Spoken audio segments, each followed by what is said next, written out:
the markets historically go flat for 10 plus years every 20 years or so. We saw that in 2000. We saw that in 1965. We saw that in 1929. We saw that in 2006. I personally believe not tomorrow, not next month, but in the near future, we could be heading into another flat market cycle. Hey, Mike, I know you can't predict the market, but could you give... Fair start. Yeah, thank you for acknowledging. Yes, right? Yes. Although, what if we could, though? Oh, boy. We have a crystal ball here, but Yes. okay, so I know you can't predict the market. We can't predict it, but... There's always that but. Could you give a general market update? Sure.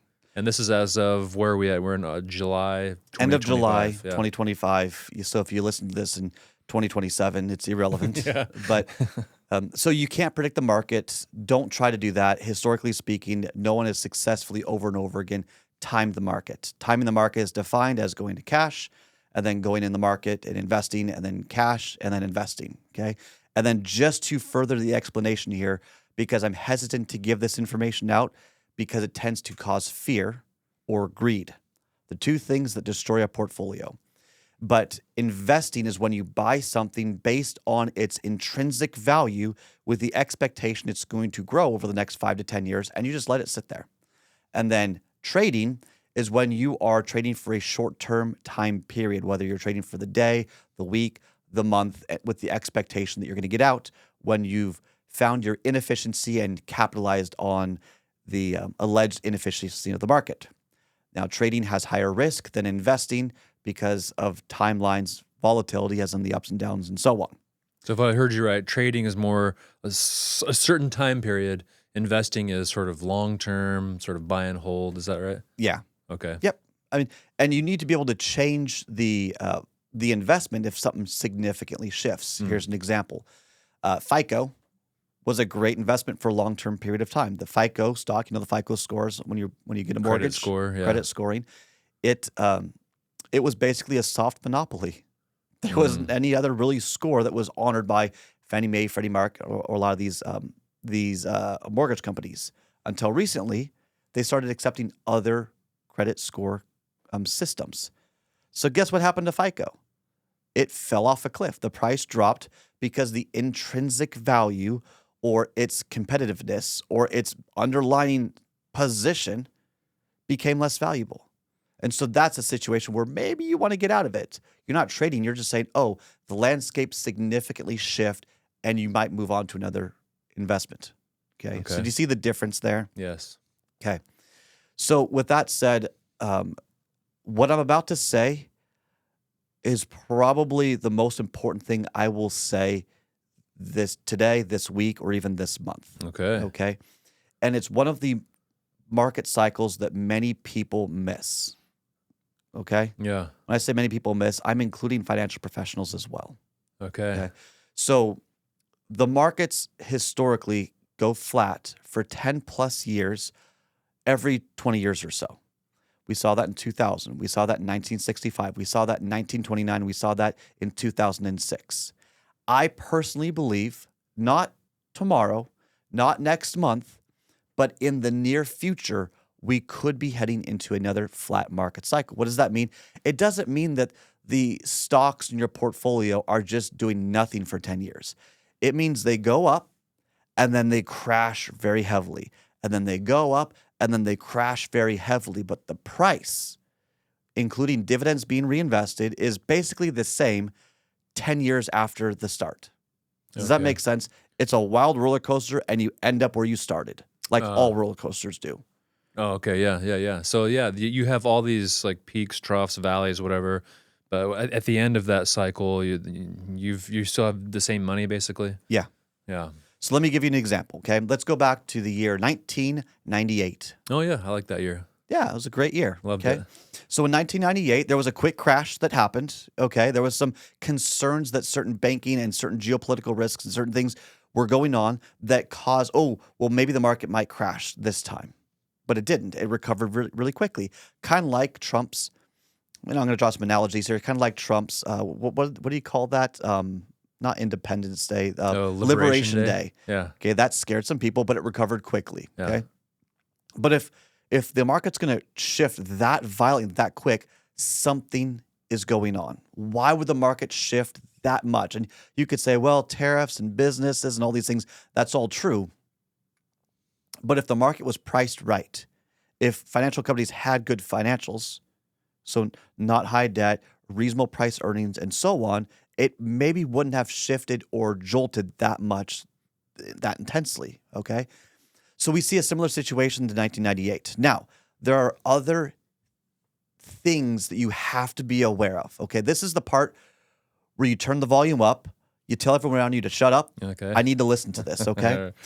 Here in the Midwest, if you're listening to this outside the Midwest, there are tornado watches and tornado warnings. David, you're a Midwest local. What does it mean to have a tornado watch? That means the conditions are right for a tornado to maybe happen. So we're on the lookout. We're ready, Yeah. but nothing's happening yet. And what do you do when a warning hits? If there's a tornado warning, like there's been like something has been spotted, it's coming for you. You got to go downstairs to the basement. Okay. Yeah. Right now is a flat market watch. Okay. Not a warning, Yeah. but it's a watch. The conditions are right. Now, here's the problem. Okay. I'm from Seattle originally. Okay. Moved to Kansas. My wife's from Kansas. That's how I ended up here. There's the long story short. All right. When I first got here, okay, and I got a tornado watch, I panicked. I was very scared. I'm going, oh no. Uh-huh. And so what did I do? I would reschedule appointments. I'd go home. Okay. Maybe I'd cancel appointments. Sometimes I would just take them from home because I was like, oh, this is the end of the world. My house is going to make like the Wizard of Oz. It's the end. I'm going to lose everything. It's a tornado watch. These don't happen very often. And then I've learned, no, they actually happen enough. Yeah. But there's a good chance it probably won't happen. It's just you got to be aware just in case. Yeah. Is that a fair assessment now? Uh-huh. Yeah. Yeah. You're aware that there's a potential for it. So just be ready. Yeah. And so now it's like, okay, I'm aware of it. I know where I am and all that, but I'm keeping an eye maybe on my phone a little bit more closely. If there's a tornado warning, checking in a little bit more frequently. That's it. Okay. Right now, there's a flat market watch, in my opinion. Okay. Here's why. In 1998, the market specifically had a high price earnings. What in the world does that mean? Okay. The price of a stock, whatever that is, compared to the earnings of the company. So if the price is high compared to the earnings, it means it has been over purchased. Okay. Another way of saying that is for the price that you're paying for a share of that company, if the price earnings is high, and I'm talking like 50x, 100x, whatever it might be, then the company needs to have significant earnings growth. So they need to have a lot more profits to get back into harmony with what that price actually is. Okay. So let's use an example of Palantir, the internet's favorite company to buy, the meme stock that I like to pick on a little bit. Is Palantir a good company? I have no comment. I'm sure they're a great company, but when you have a price earnings of 500x or so, and I don't know what it is today, but it's pretty high. That means that the company has to earn or increase their revenue, their earnings, by probably around 900% with the price staying the same. That's a tall order. Now, we saw this behavior in 1998 with tech companies that said, well, if we just adopt the internet, our shares are going to go up. The earnings are probably going to stay the same, but we will be able to inflate or grow our price, and then the companies can use that to their benefit. That's one red flag, okay? And I'm going to go back to that in just a second. But here are some other red flags in our current situation. The dollar's being devalued, okay? We've lost over 10% of the valuation of the dollar compared to other, the rest of the world. Gold is increasing drastically, okay? That's another canary in the coal mine, as they say. The Fed is holding rates. Inflation seems to be under control with the promise of decreasing rates in the near future. Okay, these are all kind of indicators that create this environment that is a bit of a red flag. Oil is decreasing in price drastically. Okay, all of these things summate into a possible flat market cycle. Okay, and another one to look at here is that the majority of the growth in the stock market seems to be around a new industry, a new category. Okay. Okay. So in 2000, could you invest in artificial intelligence or AI companies? Gosh, it'd probably be very limited, if any at all. I don't No, know. didn't Yeah. exist. Okay. So 2010 didn't exist. 2015 didn't exist. Huh. OpenAI didn't really become a thing until after the pandemic. Hmm. So we have this new category that has exploded, kind of like in 1998 when .com exploded. You put any money into a .com company, you were probably making money. Okay. Yeah. Now you have to compare the growth. Let's say I pick on the S&P a lot. Let's pick on the S&P. The growth of the S&P as it's currently weighted versus the growth of the S&P with equal weighting, as in every company gets an equal share. And when the growth of the S&P itself is significantly greater than had it been equally weighted, that means there's a concentration of growth in a certain sector that may be blowing up a balloon that could pop. Let me say all of that in a very simple way. Okay. You go to a wonderful buffet, one of those beautiful buffets. Maybe you pay a little bit extra for it, but it's got surf and turf, or it's got all the fancy stuff. Okay, the best steaks. Really good. Yeah. Yeah, imagine a buffet full of prime steaks and lobsters and seafood, whatever it is, like the nicest kind. Okay, and you indulge, and you hit that point where you're kind of full, but you don't want to miss out because you've already paid to be here. Yeah. So what do? Maybe I'll get a little bit more dessert. Maybe I'll get the creme brulee because I've already paid for it. Might as well. And maybe you'll do a few extra of whatever, and then you get like a little bit more full, and you're like, I should probably just let this digest a little bit, and then you go back for another round. Maybe this is gluttony. This is greed. Okay. Remember the last time this happened? It happens to everyone. And then what's the next 24 hours like? You're digesting. Yeah, you're sort of bloated. Your stomach, everything is you don't feel well. It's like, why did I do that? Are you waking up to want breakfast? No, that's usually the next day where I'm like, I'll eat maybe at dinner. And even then, you might not. Yeah. So right. The point of this being is right now we have grown so much, and it's out of proportion based on the actual earnings and the price that we have. We are out of harmony of a normal, healthy economic situation. And we see the same conditions in the late 90s, which then proceeded into a flat market cycle. We saw similar conditions in 1964, which proceeded into a flat market cycle. We saw similar conditions in 1928, which proceeded into another flat market cycle. And I could go on and on and on about indicators.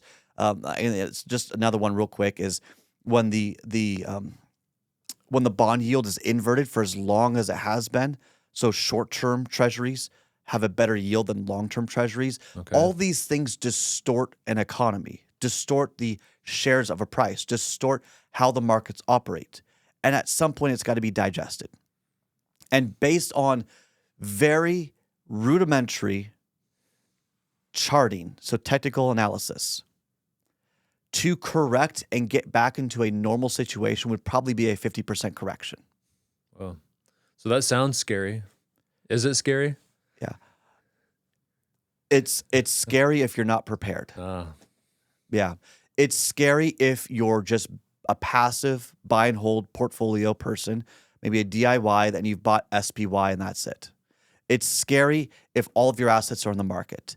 It's scary if you assume that the markets are going to average 12% each year and you're going to take income as growth. It's scary if you're taking a dividend as your income in retirement because dividends aren't required. It's scary if, fill in the blank, it is scary for most DIY people are unprepared. And this is the other part. Many financial professionals are uninitiated with this. Was your financial professional working in the 2001 and 02 financial crisis or the 08 financial crisis? This industry is tough, as in you don't earn your stripes unless you've gone through a market crash. Okay? The joke with some people, and this is not meant to be derogatory, is that some companies, and this is not true, this is a joke, okay? So please don't hold me to it. All right. Is allegedly, can I have any more Yeah, don't write us any edgy nasty letters. languages? Yeah.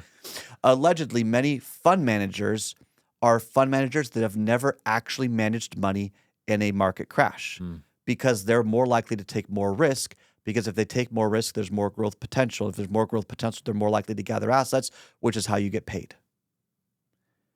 Right. Another way of saying that is, are you aware of the risk that you're taking, considering that in the next year, 2 or 3, the markets could turn over? It could be a 50% correction. Whatever happens, it then could be rough for the next 10 years. Could your retirement plan function if you went through another 2000 or a 1965 or a 1929 flat market cycle? I wrote about this in Kiplinger as one of the articles that got a lot of views, but whether you read it or not, regardless, these are things people need to be aware of. And they're not, because here's what you're hearing on social media. Hey, I'm a guy, I used to be a former blah, blah, blah financial professional, but today I'm demystifying how finance really works so you can just cut out the professionals. And like, I'm fine if you want to manage your assets yourself. But the portfolio needs some alignments, adjustments. It needs to be tweaked a little bit so that greed isn't taken over. Okay? Because if we do go through this, it will be one of the worst things for the retirement community. And there are more people retired today than ever before in the history of our country. That's wild. Yeah. I mean, you started in the financial services during the lost decade, as they say, 2000 to 2010. It's true. And You were taking those calls? Yeah. How happy were those calls? Now I know why. Like, there weren't very many returns. Everything was just kind of sitting there. And I was like, I thought we were supposed to be getting these like 8% returns, and Yeah. it just wasn't happening. But now, all these years later, oh, that's why. Yeah. We have been taught now to believe that markets crash and recover quickly. Those were 2 fake crashes. There's only so much adrenaline you can inject into the economic body before the adrenaline injections just don't work as much anymore. And the reality, too, is maybe they inject more cash to try and fix it quickly again, kind of like they tried to do in 2008 or in 2020 and so on. That creates hyperinflation. Hyperinflation helps the wealthy, hurts the poor, but you know what also hurts? All of the people that took their money and bought an annuity and turned on lifetime income. Because that flat income stream doesn't increase when they print a lot of money and the markets increase. So the reason why I'm getting at this is, as the youth call it, I've got the receipts. I'm calling it right now that everyone, I believe, that's retiring now, the first half of your retirement is probably going to be very rough. And taking more risk is probably not the solution. And buying an annuity and deferring this responsibility to someone else while keeping the blinders on is probably not the solution. One of the reasons why I left the previous practice to create Kedrick Wealth, one of the reasons why I wrote the book, How to Retire on Time, one of the reasons why I profusely write for Kiplinger, which, by the way, I don't pay Kiplinger. Kiplinger doesn't pay for me. They reached out to me and they said, hey, we'd like you to write so that you can bring more clarity in this space. All of this is to raise the warning of saying, hey, maybe the stuff you're reading online is riskier than you realize. There's this thing called the Dunning-Kruger effect. And it's kind of funny. John Cleese from Monty Python says it really, really well. You have to be smart enough in any topic to realize how dumb you are in that topic. And I'm not saying that people are dumb. People are generally pretty smart. I would say we are in the smartest civilization ever. But you can't be smart and well-initiated into everything. I mean, David, how would you feel if I performed not a heart surgery on you, just a foot surgery? It's your foot. It's my foot. It's not a life-saving organ. Would you mind if I did a foot surgery on you? I don't know. What are your credentials? None. No, then I'd have some trepidation. Yeah. How about if you had like a little skin tag? Would you feel fine if I took a scalpel, maybe put some ice on it and cut it? Do you think that would work out okay? It's not going to kill you. It might not kill me, but yeah, it could. I don't know. Probably not. How would you feel if I was your nutritionist, having no background in nutrition? Right. You could probably like read a lot of things online or ask ChatGPT, and maybe some of it would be helpful, but mainly, I mean, it's not your expertise. So I'm not going to read your blood work. No. I don't have a clue. How about, let's say you got a speeding ticket. Now you could hire an attorney to help you get out of it, or you could hire me, your friend, to try and talk you out of it. Well, yeah, I mean, I know you're a good talker, So I might have a fighter's chance, but probably not. No, Yeah, you wouldn't pay me to do. no. So asking your friends for this in your investment clubs, asking that's you're going to social media, even reading articles online. The problem is many people have a bias, and they want that bias to be so true. They want to be right so badly that they look for echo chambers. Those are a lot of those. You can find a lot of those online, right? You can find anyone online that Yeah. will agree with you. Yeah. Hey, thanks for watching this video. Make sure that you like and subscribe first, and then go to www.retireontime.com to grab a copy of my book, How to Retire on Time, take a few courses about retirement, join my newsletter, and so much more. Now, if you want to work with one of our advisors here at Kedrick Wealth, who can help you put together a retirement plan that's designed to last longer than you, just click the button, Get Started. Everything we do is intended to help you retire on time. We hope you enjoy, and we'll see you in the next show.